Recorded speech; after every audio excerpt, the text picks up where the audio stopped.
Jackson here from NFL Red Zone. I hope you're checking out 1 hour of 5 Yard Rush, one of the best podcasts on NFL football in the UK.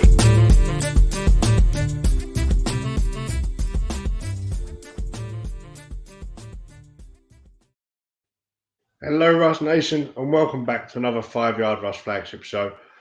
I'm Dan, I'm back again. I missed last week, and I was gutted about it because I believe there might have been a bit of Formula One talk, Murf, that I may have missed out on. Yeah.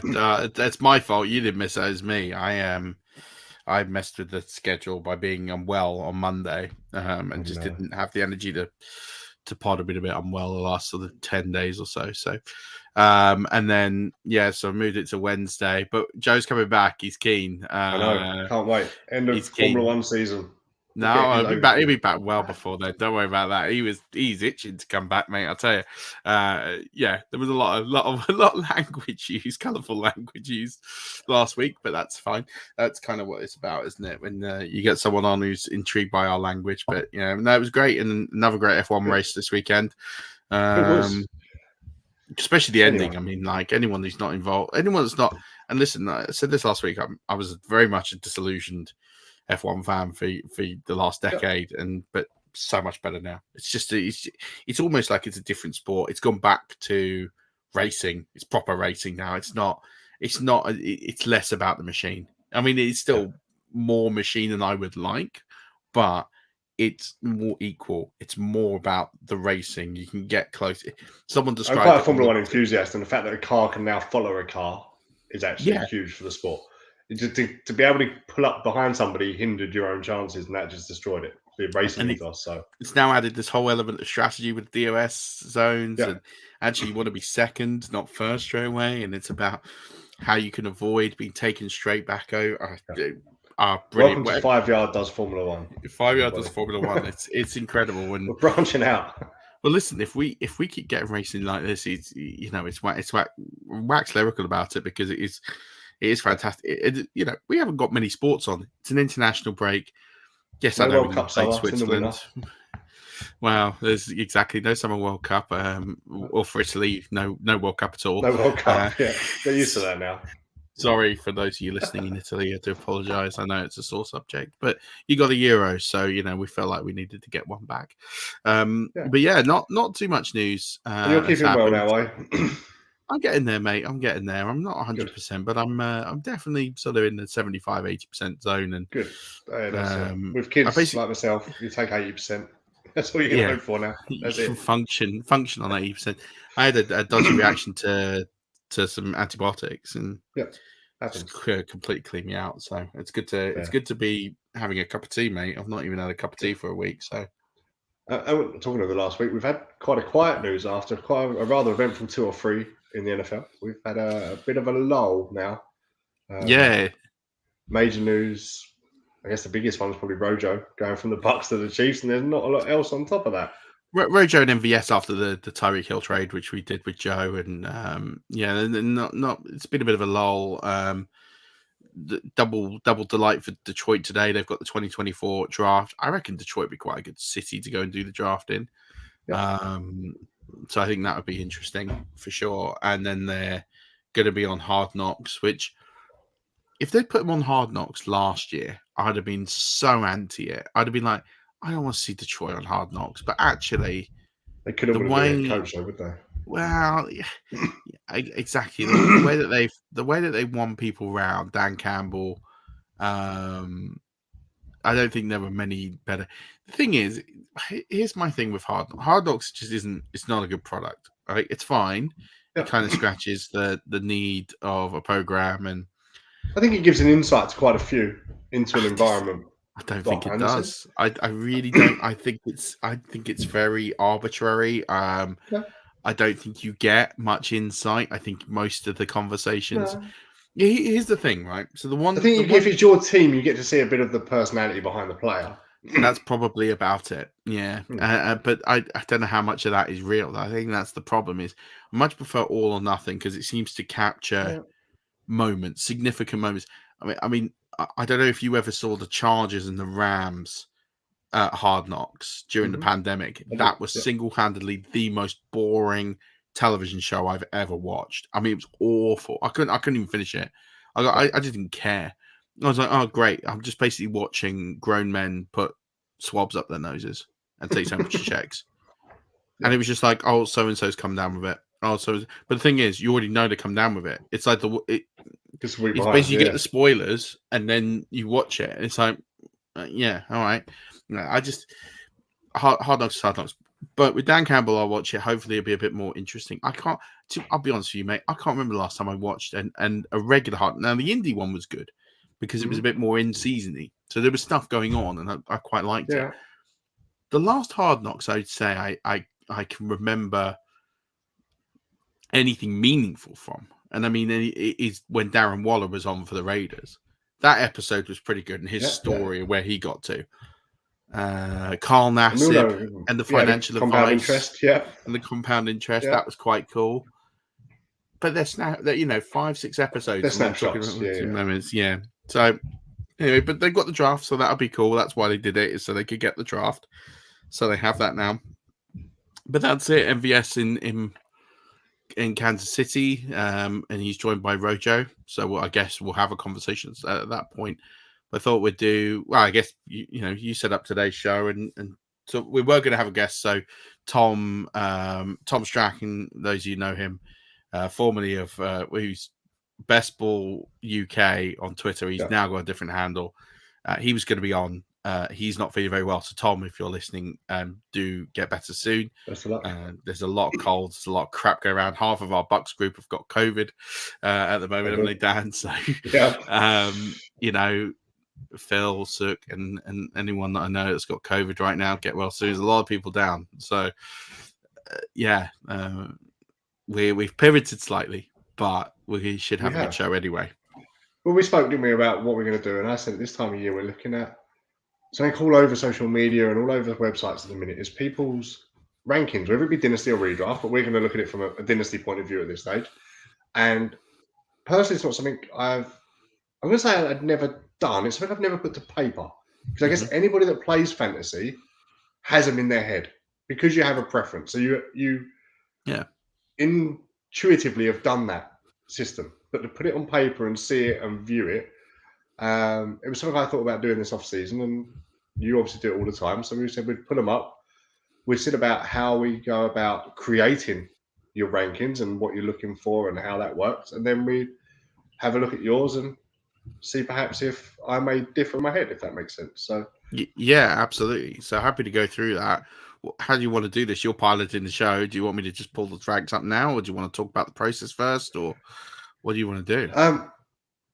No, so here we are. I'm sat here. I've gone, right. I'm starting to draft. I'm starting a best ball draft. Tom's listening. It's Dynasty startup season. We're looking at the new draft rookies coming in. You've got rookie drafts coming up in the leagues. How do you set about? Where do you start compiling the rankings? Do you look positionally? How do you start? It's a really good question. So I preface this by saying I have different strategies depending on the format, right? So redraft is done purely on projection basis. So with a redraft, and I won't do a full projections workup until after the NFL draft, because at that point we have a snapshot as to kind of what the team's going to be. So we've started doing some work in the background, and now what I mean by projection and where people perhaps are like, oh, well, how do you put projections together? I'm not going to go through and spend 20 minutes explaining it, but I'll give you the basic concept, right?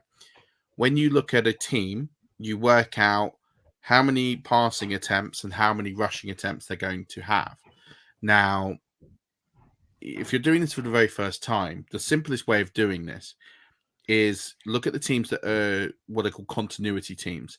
So that's teams with the same relatively stable environment. So teams with the same coaching staff for the most part. So offensive coordinator, head coach, quarterback, mostly the same sort of personnel. But at least if you've got quarterback, offensive coordinator, and head coach, and hopefully running back, although that's not as important, then you've got a bit of continuity there. And then that helps you, because what you can do is, depending on how many years you've got of that, you can start to get a picture of how many passing attempts they would have. So, for example, if I'm looking at the 2022 Buccaneers, I would look at what Arians, Leftwich, and Brady have done over the last 2 years from a passing attempts perspective. And then I would look at how many plays they run so I just find an average number of how many plays they run per season. And that gives me just a rough number of passing plays versus rushing plays, at least a base number to work off. So it's total plays. You're looking at a number around about 1,100, 1,200, give or take.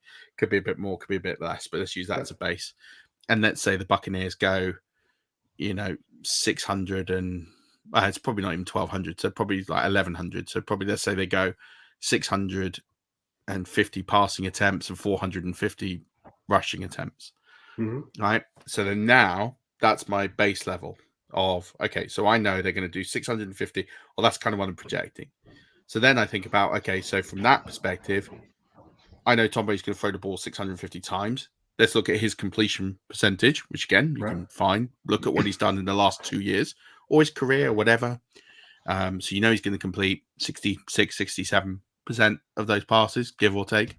So then you have how many completions he's going to have. And that's important because when you do that, you now look at how many targets versus how many potential catches there are. So now what you're doing is you're trying to work out from everyone on the team who gets those catches. So you look at the target percentage and the catch percentage of those players, and then you start to just distribute. It's almost like trying to think of a good way to explain this, but you're just basically distributing where these are all going to go. And then the same with the rushing attempts. Who's going to run the ball? Fournette's probably have you got a 3-down back or have you got a share backfield? Right, and then you start splitting them down, and that's basically how you do it, right? So that is a basic way of doing a redraft projection, right, in its theory. And then you refine the process. And I tend to look at, if there are changes of coaching staff, I look at what they've done. So if I was looking at Miami, I look at what Mike McDaniel has run. So I take almost a little base of San Francisco. And it's much harder because you don't actually have a real number. You're kind of having to guess, is McDaniel going to run a very similar sort of process as he did in San Francisco? What about Josh McDaniel?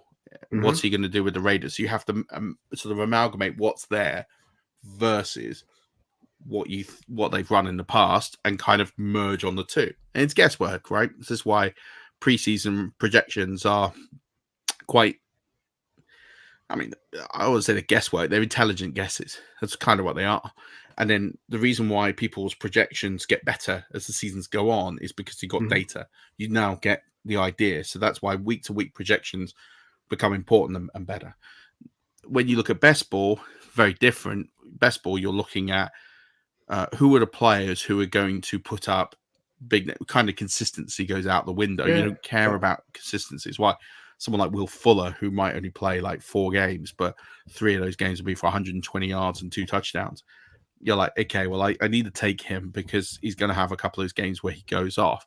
So you're looking for, rather than the steady eddies who are going to be 60, 70 yards and a score, I need the people who are going to have the high ceilings. Now, they might have the low floors, but the idea is if I have loads of players with just high ceilings, enough of them go off every week. Correct. Right. So do you form a core basis, whether it be your redraft probably of rankings, and then adjust it by age for Dynasty and adjust it by big play opportunity for best ball? And so do you have a baseline that you then adjust? It's a hard one. So what I do, my process is I basically take my end of season rankings from Dynasty, and then Dynasty for me is a lot more feel, right? Because this is the one I'd say is the least scientific for me, because you're not going to be able to project 3 years out, 3-5 years out. Right. So what you have to do with Dynasty, what I do, and you don't have to follow me. There's a number of different ways you can do Dynasty rankings, but I tend to, age is one factor I look at, length of contract, length of time on team, situation. And what I mean by situation is, well, what's going on with that team? I don't like players where there's a lot of change. So for example, someone like Devontae Adams for me, he goes magically down in my rankings because he's not that young. He's going to a new team, which at his age is not always a great sign of an indicator of success.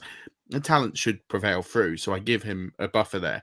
But he's also going to a brand new head coach with a new system. Yep.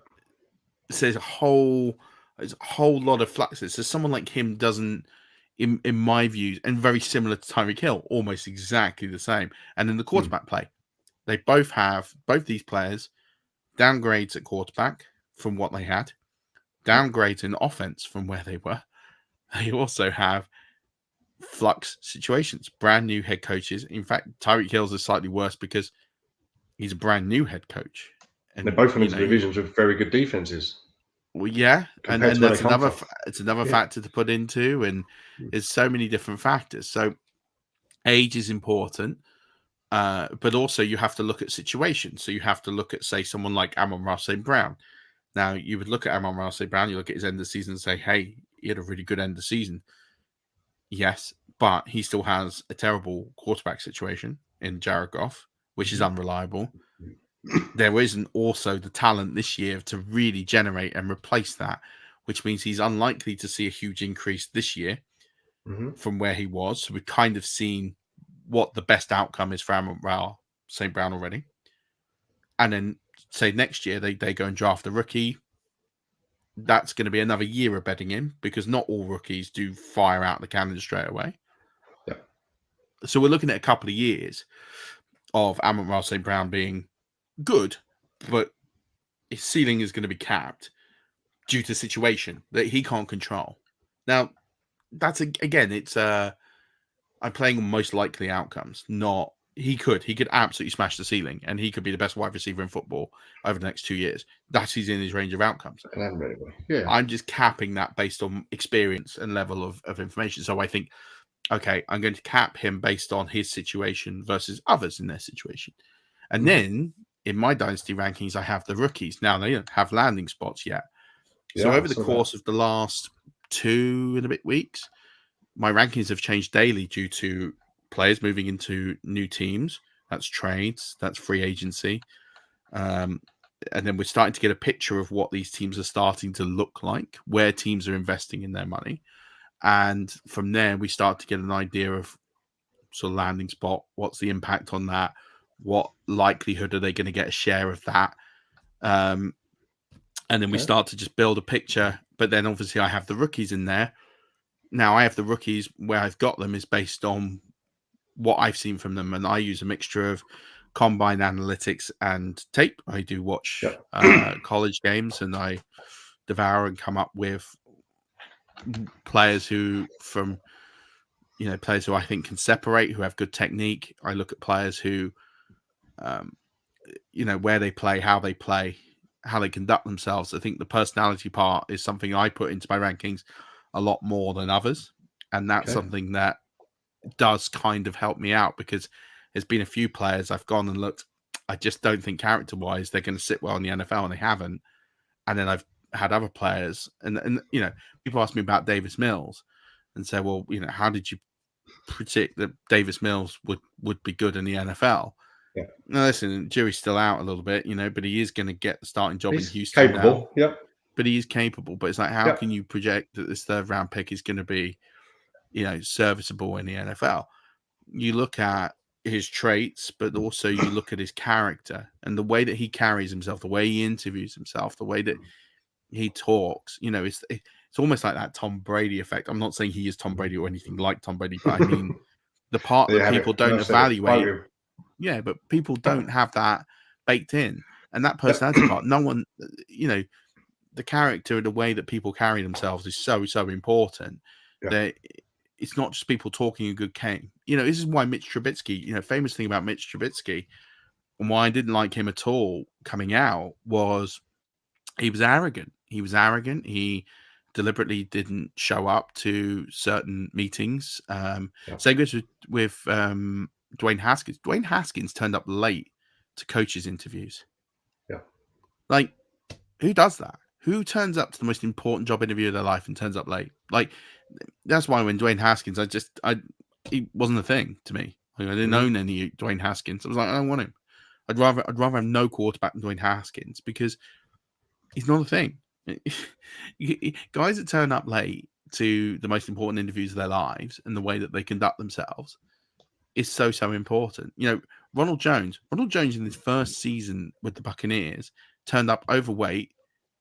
He lived off a diet of marijuana and burgers. Like that's what he did. And listen, you can't blame kids for that. Yeah, but I mean, you can't blame kids for that because it's all about the guidance and the structure that they have. And they're 21-year-old kids. I'm not killing people for that, but I'm just saying it's always going to knock their ability to be the best they can be, and therefore they're going to go down in my rankings. So my dynasty rankings get that kind of feel of situation mixed in with character, personality, opportunities to thrive. Who's going to take those opportunities for them? And I'm thinking ahead as well. I'm thinking, when do they hit free agency? Are they likely to change teams? If they change teams, are they going to go up or go down? And they're all kind of variable factors that you can't control. But there's no point taking someone now really high who's a year away from free agency. They're on a really good team. It's why Chris Godwin for me was a risky prospect in last year, because I was sitting there in the startup draft thinking, I don't think I can take Chris Godwin where he is because he might not be. And for me, at that point, he wasn't likely to be on the Bucs next year. Or, I mean, he is. Or even if he was, the quarterback was at the time.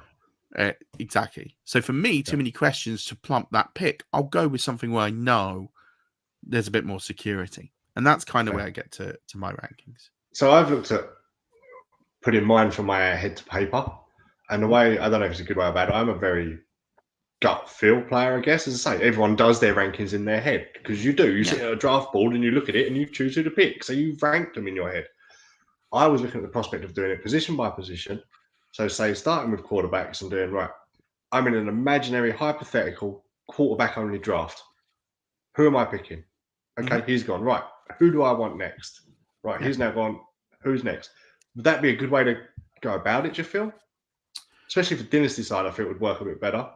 Yeah, I don't think, I think there's certain positions that absolutely, and I'd say quarterback and tight end, you can do this because the one thing that fantasy analysts are very good at is predicting quarterback play.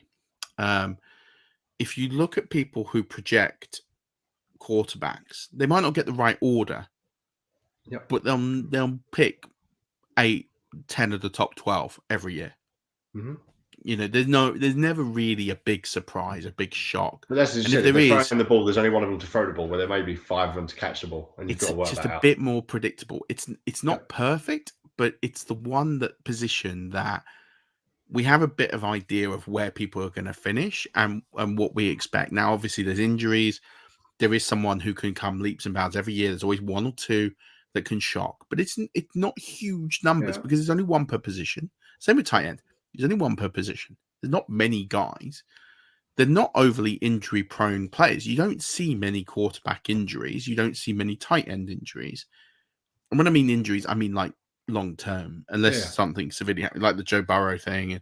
But they are anomalies, not consistent that you would get with, say, like a running back.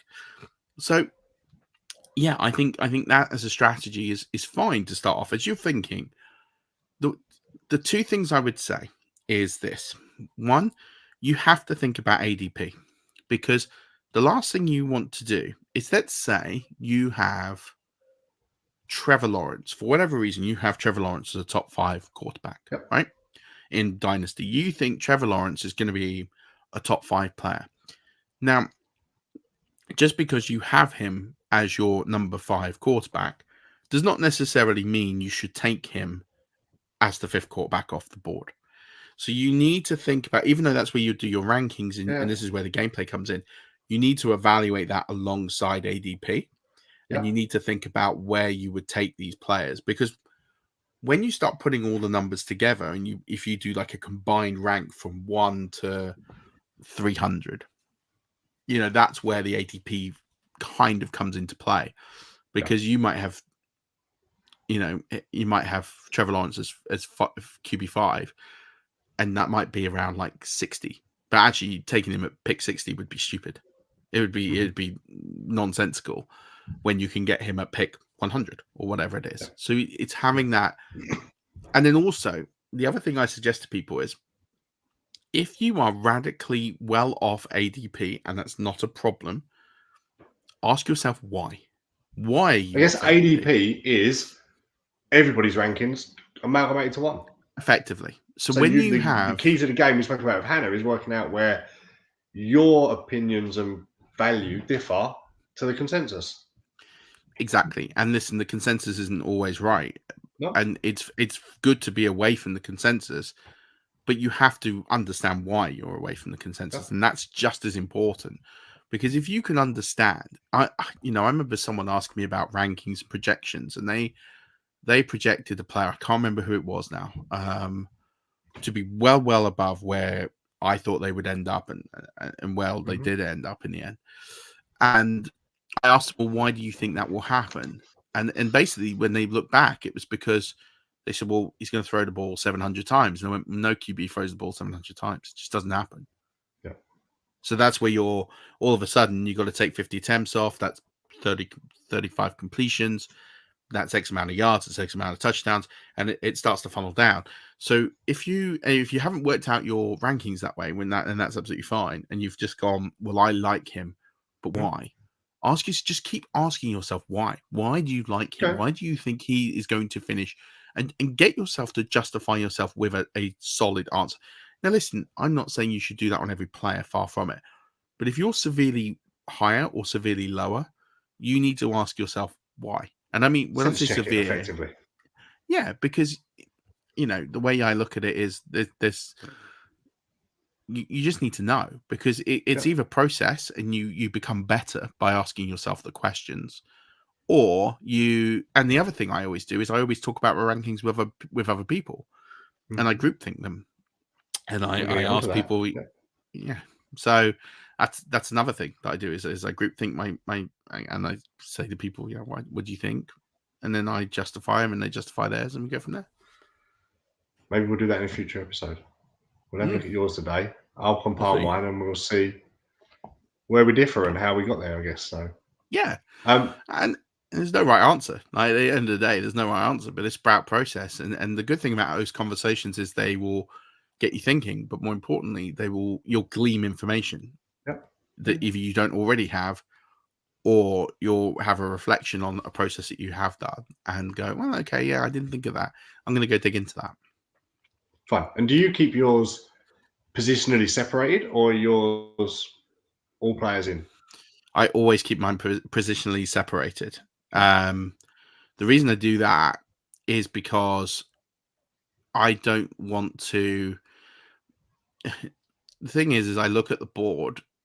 This is almost like counterintuitive, right? Because the idea is, well, I put it all together, and whoever the highest ranked player on my board is who I would take. Yes, but I also look at position scarcity. That to me is more important. Yeah. So if, for example, I'm looking at where runs on positions are, so I'm thinking about Superflex league early on with quarterbacks. Yeah. Exactly. And I'm looking at my tiers. Now, I haven't got tiers baked into these right now, and I'll explain why in a minute. Yeah. But if I have tiers on my rankings and I sit there and I tier them off, I want to know, is there one player in my running back tier? Is there two players in my running back tier? Is there 5 players in my running back tier?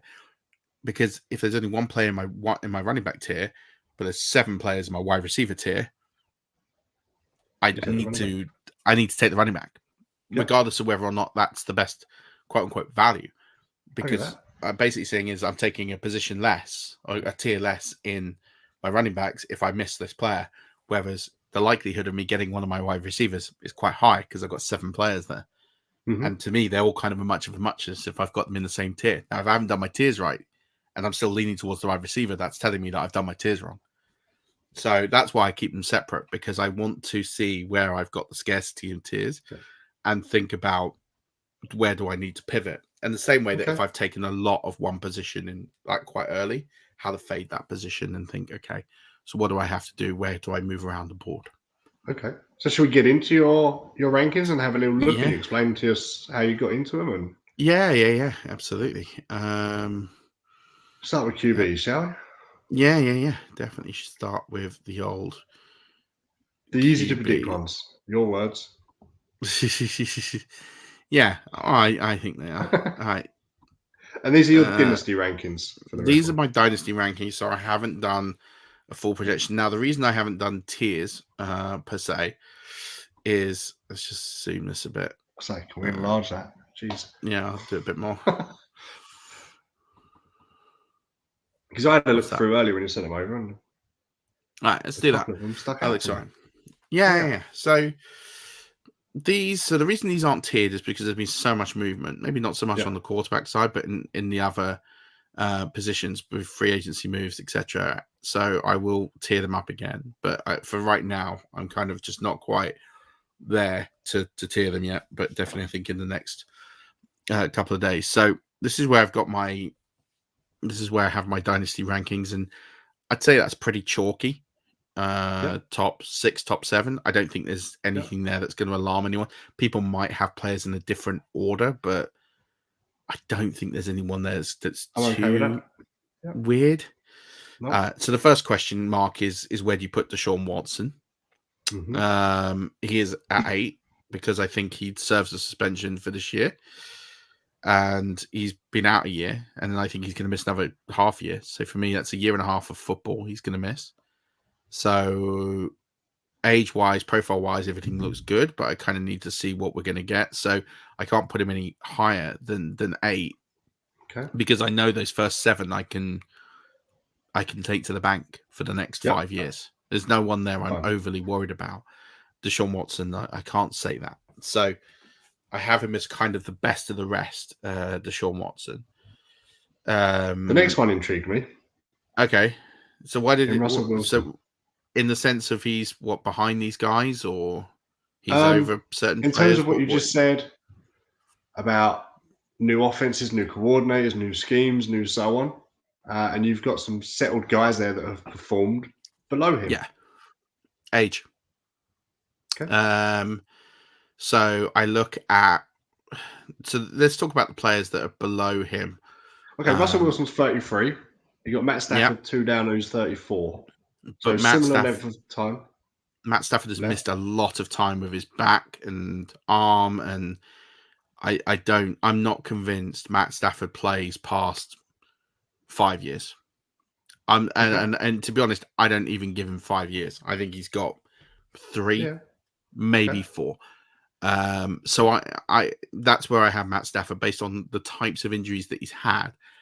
And based on the fact he's now won that ring and he's going to be competing for another ring, I think we're looking at Matt Stafford and saying... Losing hunger, maybe.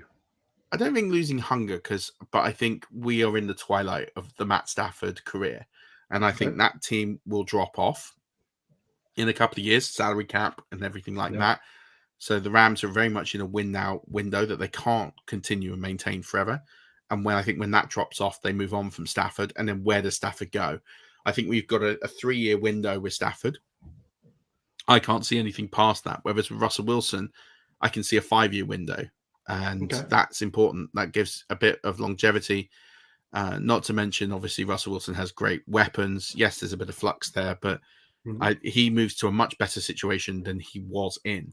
And I think it might be a bit bumpy at first, but I think with Nathaniel Hackett and with the weapons he has there, I just think I'd take that stability of Watson versus and also you've got a little bit of a rushing threat there with Wilson. It's not huge, but you know, Russell Wilson can go for 400 yards on the ground. Matt Stafford isn't going to do that. So that's also a nice little tiebreaker. I don't think they're miles apart, but that's why I have Wilson slightly higher.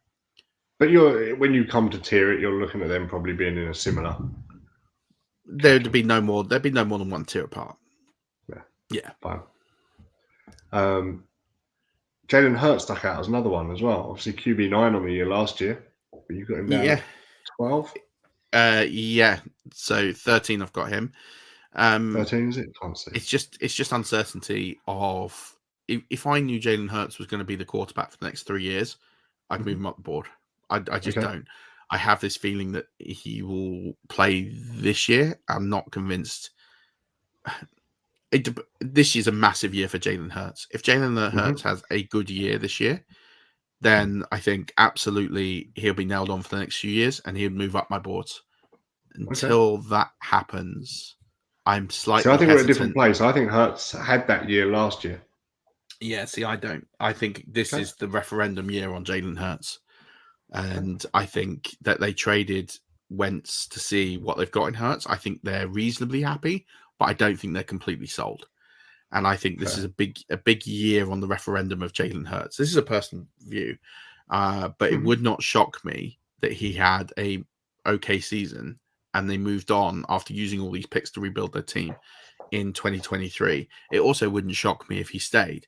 So I'm kind of in this hedging mode, which is why I have him at 13. If I was convinced one way or the other, I would either have him higher or lower. But instead, he's in this kind of tier of solid production in short. I've kind of got him in a short-term tier, which is what I would call this Stafford, Rodgers, Hurts. If you excuse Lawrence there, Brady, they're all for me in like a short-term tier. If I knew Hurts was going to start longer, I'd move him up. But at the moment, so he's to kind of that token, yeah. Why is Trey Lance ahead of him for you? Because they're in a similar situation. Jimmy G's still in San Francisco. There's no guarantee sat here talking to you today. Trey Lance starts week 1. No, there isn't, and it wouldn't shock me if he didn't start week 1. No. But at some point, you don't. People compare him to Jordan Love, right? And listen, I'm going to go on record here and say I wasn't a fan of this pick. I don't think Trey Lance was good enough to be selected at 3 overall, and that's probably harsh because he's never played in the NFL. But Trey Lance is that Konami code, is that cheat code at quarterback in fantasy football, where he's going to rush a lot. He's going to have a high propensity of rushing yards, 600-700 rushing yards minimum, plus what he can do with that arm talent in the San Francisco Kyle Shanahan offense. He might not start today, and again, he's down at where he is at 10 because there's no guarantee he starts, but he will start this year at some point, whether it's week 1. So you think if he's a regular starter and he performs as you'd expect, you'd get Jim into that 7-8, that sort of bracket there? He could do, yeah. I mean, he'd be ahead of Wilson for sure. I think after that, I'd need to see the results, but yeah, I can see a path to him being more valuable than Russell Wilson, but there is that a little bit of uncertainty there. But still, I'm very high on Trey Lance, the fantasy quarterback, because I believe of all the quarterbacks that were drafted last year, he's the one that's got this highest path to success. And that will come as a result of that rushing floor on, the arm, the offense he's in. He has all the tools and weapons to succeed in that offense that he could ever want. So, yeah, for me, if I was to buy any of these young quarterbacks, he would be the one I'd be investing in heavily, and I did in rookie drafts last year. So that's why I have Trey Lance ahead of these short-term folks, because of the fact that he is, don't get me wrong, if I was looking to win the next 2 years, I'd rather Aaron Rodgers than Trey Lance. But if I'm looking to play beyond 2 years, then that changes significantly. Okay. Scroll down a little bit for me if you can. Can we see a few more? Because there's the next little group got me. Then we'll move positions. So there we are. Justin Fields at 14. No, 16. Oh, my eyes, man. You've got Tua at 17. And then our first rookie makes an appearance at 18. So talk me through those 3 a little bit if you can. Yeah. Fields over Tua purely, again, just for that rushing ability. He will make plays on the move, and he didn't throw a lot last year, did he? Not for a lot of yardage. No, but I mean, is that what stunted his movement up the league? No, I just think Matt Nagy probably lost control of that situation and didn't play to the strengths that we have of Justin Fields. I think with a new team there, with a new coordinator, I think a change of coach actually benefits him. I think you'll see more positive development into Justin Fields this year. I think you'll see him pass better. I think you'll see him maybe with some designed runs and design plays. But I think on top of that, you'll see some of the reasons why they traded up to get him, even though the folks involved are long gone. But I think with Fields, he's there for 2 reasons. One is he's a pretty safe, even though he didn't throw much last season, he still produced pretty safe fantasy numbers. He was still a startable quarterback in a super flex last year, for example. And he's someone that can elevate up from 16 where he is right now. But And in fact, a lot of my peers probably have Fields over Lawrence. I can't go there yet because I do have some concerns just because of the difference of styles is where I do actually penalize Fields a little bit, which is what you've kind of alluded to. But I think the reason I have him over Tua is I kind of know what I'm getting with Tua. Yep. And what I was going to ask is Tua moved up with the news of last week's trade for Hill?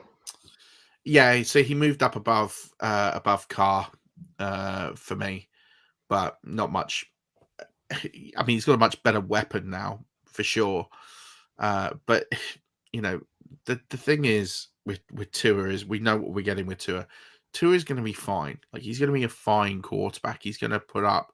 He's going to have decent games. He's going to have not so decent games, but he's not going to have game winning. He's not going to have too many of those high 30, 40 point weeks. Mm-hmm. It's just not going to happen that often enough to where he's going to have standalone value as a top 12 quarterback on a consistent basis. So that's where, for me, Tua is kind of in this. He's fine. If you've got him in a super flex, you're okay.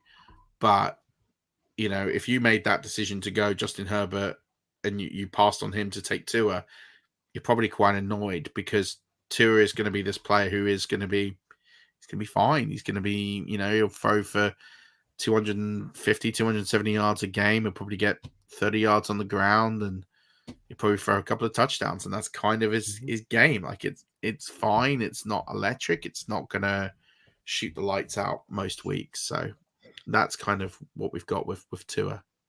Fair. And then just below that, we see Malik Willis coming in. So your first rookie. Now, you spoke a little bit about how you try and evaluate through tape and college stats and character as well of a person. How much of that's factored in potential landing spots? Looking at the draft, looking at the order, looking at who's QB needy. Has that worked in at all? I'm pretty confident he's going to go top 10. So the higher he goes, the more likely he is to start week 1, which obviously has some value. But I'm looking at overall outcomes here. And the one thing I'd say with Malik Willis is he's a decent traits quarterback, but he can move well. He's going to produce those sort of rushing yards that are going to give him a bit of safety in his scoring every week. He's going to make mistakes. It's going to be a pretty. I look at Malik Willis and think if he plays in year 1, it's not going to be lights out. I think, you know, for me, he could have a very similar rookie year to someone like Trevor Lawrence, and I think that should probably be expected. But I think in the long run, I look at the guys underneath him. So I'm looking at Carr, Jones, Zach Wilson. I just don't see. I think Willis is going to put together more of those higher floor, higher ceiling game weeks than Carr, Jones, Wilson. And to be honest, if Willis lands, say, in Atlanta and they start to build some weapons, or he lands in Carolina where he has weapons, I would be tempted to move him up over Tua. Okay. Just because, again, I think I'm looking at a player who has probably a slightly higher ceiling and a player who, with his traits, will put up points, but it'll be more of a marathon, not a sprint with him. Whereas I look at players like Carr, Jones, Wilson. Good. Steady guys. Exactly that. They're going to be fine. They're not. Then I've got nothing against them. I think Derek Carr is an underrated player. I think Mac Jones is an underrated player. But for fantasy football, they don't. They're pocket passers. They don't move all that much. They don't get you those rushing yards. They're not going to score lots of rushing touchdowns. They're just they're safe guys. You're talking about guys who will be. I mean, Derek Carr was third in passing last year, in total passing yards, and he still was a fringe top 12 quarterback, and that's like one of the best seasons he's going to have. Mm-hmm. It's not against him. That's his skill. That's where he is. It's not knocking him as a player. It's just the addition of Von Adams might help that, I guess. Yeah, it could help him a little bit, but I don't see him. I don't see him consistently being a 5,000-yard passer, and that is unfortunately where he would need to be to climb significantly higher. So. Okay. I think it's not a slight on any of these players, but they're less mobile. So they're not going to have that kind of higher ceiling that allows them to be any higher in the rankings. Fair. So let's move on. Let's go through the positions. Let's have a look at quickly, if we can, at your running backs. Yeah. Don't think there's going to be any surprise who comes out on top. No surprise at all. No. I'm going to make a note here on Javonte Williams. I currently have him at 3. Based on age, based on opportunity, based on the offense he's going to be in. I will say this now. If Melvin Gordon re-signs, he will move a little bit down. Not catastrophic. It's still be in the top 10. But he will drop because that will eat into his opportunity at least. It depends on the contract and etc. But yeah, that's the one thing I'm with him. I'd caveat right now. There's still a bit of movement on him. Okay, I mean, I looked through this and Breece Hall comes in quite early at 7. Yeah, I think unknown. I mean, I think Breece Hall is potentially the best running back I've seen in the last 6 or 7 years. From what I see, from the traits, from what he did at the combine, from what he did what he did in the season, I think for me, he is someone who is going to be as good, if not potentially the best rookie that we've had over the last few years. It is landing spot dependent. He could go to somewhere absolutely awful and he'll tank rankings. But this is assuming he walks into a place and he could be given the opportunity to be basically a bell cow day one and get a huge amount of opportunity.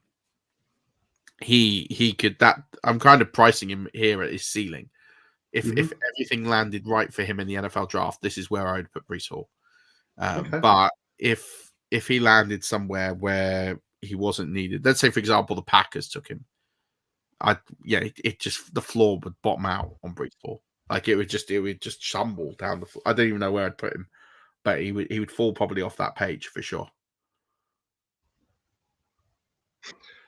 Well, it's funny you said the Packers because I looked through this list and when I sit down and do it, it may fluctuate a little, but nothing stood out at me like it did with the QBs. Apart from when we get down to 21 and 23, which is the 2 Packers running backs, and you still have Aaron Jones above AJ Dillon despite the age and potential longevity. He still has the job, and unfortunately for AJ Dillon is what, year 3 in the league now. So this isn't exactly like he's the rookie. I mean, he's the younger player, but at this point, AJ Dillon isn't. If this was AJ Dillon, he was going into his 2nd year, I'd probably price him a little bit differently. But Aaron Jones is there. He's got a contract. He's going to be there at least for the next season, maybe the next 2 seasons. So, and he will be the main guy there. Like he will be the workhorse. He will be the player who have the majority of the work there. I also think the hype on AJ Dillon is a bit spiraled. I'm seeing drafts where AJ Dillon is being taken significantly over Aaron Jones, and I'm just not there. I'm just not there ultimately. But then people will look at this draft and go, "Well, why have you got Zeke Elliott at 16?" Like it, there'll be some here that people will look at this and think it's a bit strange. But for me, Aaron Jones is I think Aaron Jones hasn't really been an unhealthy back. He's played a lot of games, but he hasn't had loads of injuries. He's not had those devastating injuries either. So I look at his opportunity. He's a bit older. I do think he's probably only got sort of 2 years left. But then in Dynasty, when you're looking at running backs, you're not looking past 3 years. You're not looking past 3 years. Because these guys only have a shelf life of 3 or 4 years. So, looking at how you would look at a quarterback or how you would evaluate a wide receiver is completely different because none of these guys are guaranteed to play past the next year or even 2 years or even 3 years. So looking at them in the same prism as a QB and a wide receiver is just not going to happen. So I think right now, Aaron Jones is the player I would have on my team for next year and for the year after. And that's how I can look at him. I think anything after that would be a bonus, but if he's not there, I'm not that bothered from where I'm drafting him on that list. Fine. The other one that surprised me was way down at 37 is Elijah Mitchell, a guy who was unexpected, I guess, to perform, but come in and almost got a starting job in a committee, but in a run-heavy offense. They've obviously lost Mostert as well now. but he is all the way Yeah. down there, which surprised me. And just one spot above Trey Sermon as well, which I thought was interesting. Now, I'm way lower on Mitchell than consensus and way higher than Sermon on consensus. Okay. So one of the factors that goes into this is I look at draft capital. I look at where players were drafted, what was invested in them. The 49ers traded up for Trey Sermon. You know, they traded up to get him. Elijah Mitchell went after Sermon. Yeah. Yes, Elijah Mitchell performed very well last year. Yes, he won the lead job. And on 28, 29 of the 32 teams, I would look at that and go, yeah, he's going to be the starter next year. Not with Kyle Shanahan. The way that Kyle Shanahan runs his offense is it's always a lot of guys, a lot of committee. Anything can happen. You know, the one position that people get wrong every single year is the running back room at the San Francisco 49ers. It's just historically wrong. Ever since Kyle Shanahan's been there, people were in on McKinnon, and yes, okay, he got hurt. That's harsh. Mm-hmm. It's not a thing to get wrong, but that's what happened. Last year, everyone was in on Mostert. Yes, he got hurt, but also he's not back this year. You know, you're looking at, and whenever there's been, don't forget, Mostert had a couple of end of seasons where he was really strong and then didn't get the starting job the following year. It was only last season that kind of happened. But they still drafted Trey Sermon. They still drafted Elijah Mitchell. Do you know what? They're going to draft a running back this year. I'm almost guaranteeing that they're going to draft a running back at some point this year. So I don't know what's going on with this room. I'm not convinced that the running back room is going to stay Mitchell, Sermon, and Jeff Wilson. They'll add Breece Hall just to throw everything into the water. There you go. And that would right out. And that would throw him all the way down. But then the other thing you got to factor is Deebo Samuel. Deebo Samuel is now getting carries, and he eats into that. So I just look at the guys above. I just think Sermon, for me, has as good a shot of getting this job as Mitchell does. I really believe that. And I look at the guys above and think, I can't take any of those guys over. I just, give me Cordell Patterson over both of them right now. I'd take it. I know Cordell Patterson won or whatever all the years, but I know Cordell Patterson has almost no competition next year. Yeah. I'll get an elite year of Cordell Patterson over, and he's got a multi-year deal, so I know he's probably going to be good for 2 years. Give me that over Mitchell and Sermon right now, because I kind of know what I'm getting. I know what I'm getting in Damian Harris right now. I think he's going to be good for at least a year. Kareem Hunt, I know what I'm getting. Chase Edmonds, I don't know what I'm getting, but I'm willing to take a chance given on what he's been paid. Singletary, again, this is what I mean. I'm just not there on Mitchell at all. I just really think that position is up for grabs, and we're not going to know anything about it until training camp. And this is a little bit of quite a good example of where your instinct differs from ADP probably, because I'm pretty sure his ADP is not right down there. Yeah, absolutely. I won't be having any Elijah Mitchell this season. It's just not going to happen because I just can't seem to. I can't take the risk on a player that high not having the starting gig. Mm-hmm. It's just, and I just don't. I'm not convinced until we see something in training camp. I'm just not convinced he's gonna. I'm not convinced he's earned that outright. Fair. Because again, the capital's in Sermon. Yep. And I know Sermon was a healthy scratch week 1 and all of that. But Kyle Shanahan's a forgiving bloke. He does look and reevaluate, and he looks his playbook. The quarterback could be at change. The whole offense could be different next year. Fine. So moving on then, wide receivers. I'm gonna guess there's a lot of rookies up here fairly early. Not quite. Not because they're not talented at all. More top 20 though, right? Yeah. They're all sort of in this top 20 range, I suppose, but none in the top 15. The one I've been playing my head around all week is Jalen Waddle and Jerry Jeudy. Jerry Jeudy is someone I'm not very high on, and I can tell you now I wouldn't have Jerry Jeudy there. Jerry Jeudy's, for me, is all potential still rather than deliverance. So I think Jerry Jeudy is one of the best route runners. He was one of the best route runners in college. He was very, very good at what he does, and he has been a victim of poor quarterback play. Mm-hmm. So the reason I've got Waddle over Judy is because Waddle's done it and Judy hasn't. That's literally. Yeah. But I could blanket them together. I think they're pretty close. I don't think there's going to be any major debates here. Chase, after what he did last year, he's over Justin Jefferson purely on top of margin. It is marginal. I'd have Chase over Jefferson purely on the quarterback longevity of that relationship. There you go. Yeah, that's the only separator for me. And we know that Kirk Cousins is going next year, so we don't know who Jefferson's quarterback is going to be. Yeah, so CeeDee Lamb, I don't think anyone's going to be that shocked. AJ Brown, I don't think anyone's really going to be looking at these. I do have Hill and Adams there. I couldn't move. The one that probably shocked people is Deebo Samuel. I have him all the way down at 10. And that's not a slight on him or his talent or anything at all. Okay with that. I just a little, I think he missed the year as well with injury. And that's missed not the year hard to get. Yeah. I just need to see what that offense is going to look like. I kind of have downgraded, with the exception of Trey Lance. Everyone's kind of gone a little bit down. Potentially a more mobile quarterback, so that might hinder him slightly. Could have a bit of impact. Okay with that. So, but I still think he's a top 10 player. Chris Godwin's there. Now I've got some certainty where he's going to be for the next couple of years. Judy, one that got me was Terry McLaurin at 16. The quarterback situation.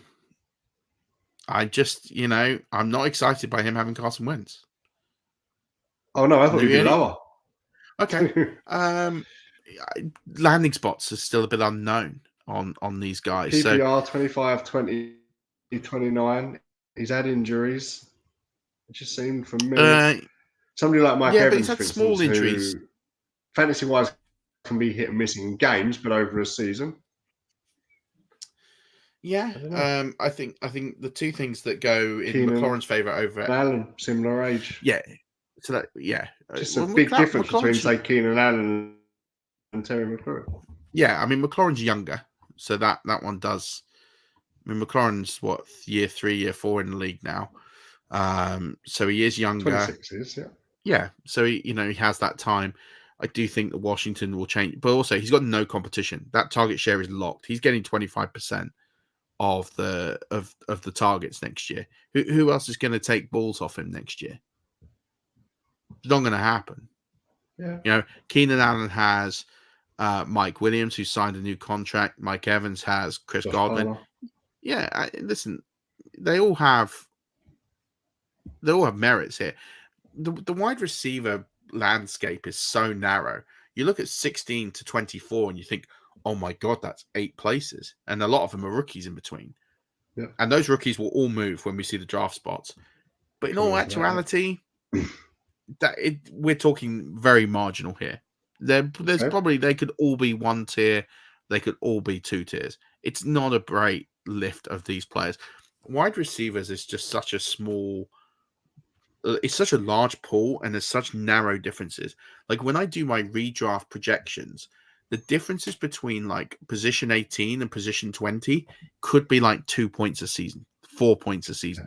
It's very, very minuscule margins. I just think for me, where I've got McLaurin right now, target share, lack of competition. The fact is he's not had big injuries. He's had injuries, but he's not had the big injuries. Mike Evans had big injuries. Keenan Allen has had big injuries. They're older. Yeah. That's where I give a bit of benefit of doubt to Terry McLaurin, but it's not huge. It's a very fine margin. These rookies, and these can all, they're pretty much all, these 4 at least. I know Elijah Moore is kind of in there over Chris Olave, but they could and Jameson Williams is just there as well. It will all be landing spot dependent. Where are they going to go? Who are they going to catch balls from? The one I love in this draft, as in love and think is the best wide receiver, is Drake London. I don't necessarily think that for fantasy. He's just Mike Evans 2.0. I just love him. I mean, he's just such a great player. I'm looking forward to him. I think Garrett Wilson's probably the most polished player in this draft. Wouldn't shock me to see him be the first wide receiver off the board. Amon-Ra St. Brown, we talked about earlier, I have him at 30. Again, people might be slightly disgraced by that, but that situation just plays in. Again, he's kind of with Claypool. He fell into a team in the second half of the year with nobody else to catch the ball. And yes, he delivered and he did great, but he's got to replicate it for me. Well, they got DJ Shark now.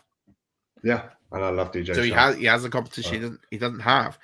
So yeah, that's where I got these guys. The ones I can see taking big strides this year: Michael Gallup, Gabriel Davis, Donald Mooney. These three here are the three I find the most difficult. Juju all the way down there. Yeah, well, Sky Moore. Even after the Chiefs got rid of 1 year deal. Where's he playing next year? I don't know if he's playing next year. Could do. Why not? We don't know. These three, I think, are the most interesting where they are. I think they could easily move up or they could fall off a cliff this year. Well, I think they're all in a great position to go to the moon, potentially. Sky Moore, slot receiver, is going to get a lot of targets wherever he goes. Pickens, off the injury, again, he could climb up or he could really fall out. Juju. I love Sky Moore. Yeah, I mean, I'm not a big Sky Moore fan, but he's a slot receiver. He's going to get a lot of targets. So, yeah. Another one, Russell Gage, is another one to watch. I think he could easily move up. I have him at 48. I think that's probably still a bit low, given the fact that he has a 3-year deal. But, yeah. By the way, Christian Kirk with that mega deal, I have him at 53. Kadarius Toney I have there at 45. He still intrigues me. But there's a flux situation there. So, yeah. And I've got some of these older players here. Calvin Ridley, obviously. Kenny Golladay. Where have you got Kenny? Oh, he's way down. Kenny Golladay down at 68. 68 for Kenny Golladay, yeah. He is probably dollar per ranking, the worst valued player in your rankings, I reckon. Probably. Amari Rogers is an interesting one, by the way. He's one to keep an eye on this year. Laviska Shenault, if the Chiefs trade for him, that could be interesting. But if Antonio not interesting. Brown still there? Yeah, I just think someone picks him up. But yeah, I mean, at this point, these are just guys. I mean, Josh Palmer, unfortunately, takes a massive. And I'm sure there's very little difference for you in these, right? In a draft. Oh, yeah. Now, take your pick. Absolutely that. We're really looking at just. These are big spots that may come to fruition. Yeah, I put Tutu there at the bottom just to have Tutu at the bottom of some rankings. I'm sure there's probably some guys I've missed out, but I really don't like Tutu Atwell as a prospect, so he is there. Fair. And really quickly, let's shoot onto your tight ends and see what we got here. Kyle Pitts, number 1. I don't think there's much doubt on that. Mark Andrews at 2 again. I'm pretty happy with. Kittle over Kelsey, is that just an age thing for you? Yeah, it's just age. Even though Kittle's had the injuries, to be honest, I could flip and flop those. They're literally like a coin flip. I could be fluid on either of those guys. I couldn't kill anyone either way, whichever way they did it. So I like Goddard at 7. Yeah, I think Goddard is a sleeping giant. Cole Kmet on there, just on the fringe of 10. Yeah. Albert O though is somebody that surprised me. I'm not sold on Albert O. Sell him to me. I'm not. Okay. It kind of tells you about the tight end situation, Dan. Tight ends. Right now, Dynasty, I'll still take Gronkowski over Albert O, and I worry about who I'm going to play next year. Yeah, if Gronkowski, I wouldn't have a problem with that. I just for me, I look at the opportunity Albert O has with the quarterback and the weapons and think, yeah, do you know what? I could see him being a top 12 tight end. Keep in mind, a top 12 tight end is nothing special in fantasy football. No. It really is not that important. Like for me, as much as this is where I would probably take the punt on Trey McBride, depending on where he lands, than Albert O. Mm-hmm. But we'll wait and see. You know, Irv Smith Jr., if he is fit and healthy, he could probably jump out Albert O. But I'll be honest, Cole Kmet, to me, is where the line goes. I'm not that fussed. I'm just not out of that group. Yeah, I'm not fussed after this. At this point, and I'll just take anyone. Whoever's there, like you said, I'll take Gronkowski for a year. I'll punt the problem next year. Zach Ertz, I'll take him for a year. I'll see what happens next year. You know, it's a perfectly viable strategy. Evan Ingram, I'll see what he does with Trevor Lawrence. He might be great. Yeah, I'll take him for a year. We'll see what happens. There's no one here I love. Greg Dulcich, he might be one as a rookie, could jump up. But there's no one here I love. There's no one here I'd be like banging the drum for here, like Tyler Higbee. We know what Tyler Higbee is. Mike Gesicki, I think, is a wash. And Juku, I think, is a wash. Like, I kind of got them there thinking that they might do something, but I'm not convinced. I just, yeah, past You've almost got. I'm not that bothered. It's just like, who do I think? Your tight end's almost got 3 tiers, right? 1 to 7, probably 8 to about 11, and then everybody else. No, I put three and Murf in that top. I'd say 1 to 8. Okay. Well, multiple tiers. I'd say 1 to 4 is your elite tier. Yep. 5 to 8 is your I'm quite happy with tier. A set and forget tier. Yep.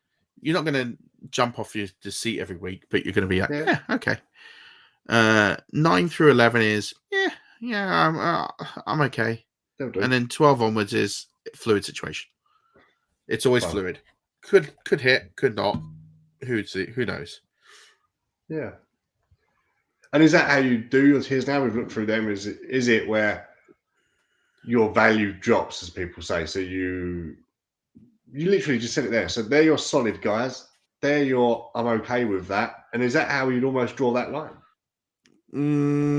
Yeah, I'd probably be a bit more scientific in the approach on where I think points are going to be. But yeah, in Dynasty, I think, I would be.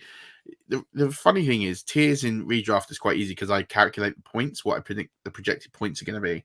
And I look at where the points tell me they're going to be. In Dynasty is a bit more feel. But yeah, if I was going off my Titan tiers here, I'd be like, this is my elite tier. This is my, probably be the way I chopped it up. And I'd probably draw a line here and say, anyone here. I'd probably have a line from Albert O to Gronkowski and say, okay, if I really missed, I need one of these guys for this year, just to be functional and reliable. And then after that, if I was going from here, I'd be like, I just got to take a guy, and I'll just wait. At this point, this tier is I would just wait. I'll wait to the end, and I'll take someone here. I don't care who. It doesn't bother me. Wow. It's still going to be like a Robert Tonyan or Logan Thomas who could be fine, or a student position or whatever. Quarterback, slightly more scientific. I would obviously, you've got these two, and then you got these 3, and then you got these 2, and then you start going through again. Running back, running backs where the biggest tiers are. You could my running back tiers is I have Jonathan Taylor in this tier on his own. I have Najee Harris on a tier in his own. I have these 2 in a tier on their own, and then I have these 3 in a tier of their own, and then these 2 in a tier of their own, and they're more tiered because I think the drop off from someone like Henry to Akers is massive. I think it's absolutely huge. I think the position at running back, it's okay to only have 1 or 2 players in your tiers because the gaps in the top are so big. Look at the finishing points totals of running backs over the last few years. The points total differences between 1 and 12 are huge. Some seasons it's like nearly 200 points.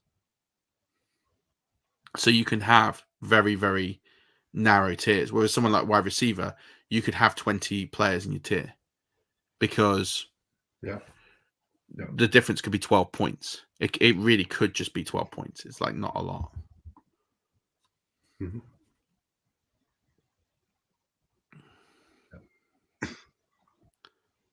So the other thing I want to touch on is you said about move and is it a daily thing or weekly thing at this time of year? Whenever there's news, whenever there's information that changes the landscape of what I know now.